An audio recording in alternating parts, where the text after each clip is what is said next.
प्यार के चक्कर में उ तोहके फंसाई, तोहर पकिटावा से खाई अखियाई। हाँ, प्यार के चक्कर में उ तोहके फंसाई, तोहर पकिटावा से खाई अखियाई।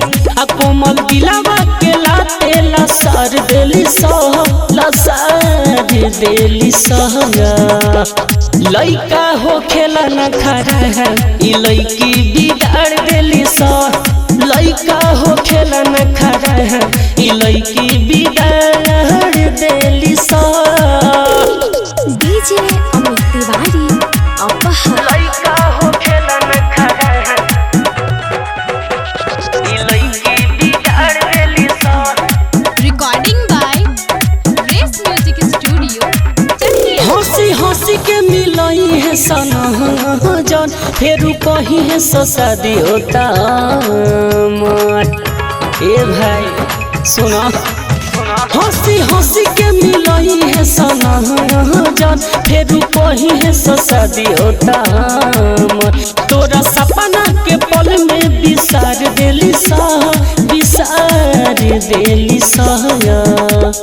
लइका हो खेला न खरा है, ई लइकी बिगाड़ देली सह। लइका हो खेला न खरा है, ई लइकी बिगाड़ देली सह।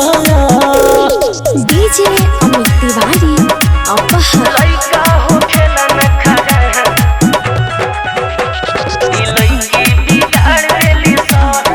Recording by Race music studio Chakiya. Rajmani कहे दिल जे लगा है, दिल टूटल पर बड़ी पछताई।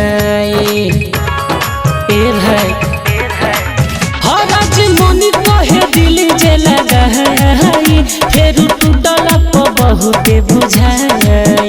डीजे कहरन के उजाड़ देली सह, उजाड़ देली सह। लइका हो खेला न खरा है, ई लइकी बिगाड़ देली सह।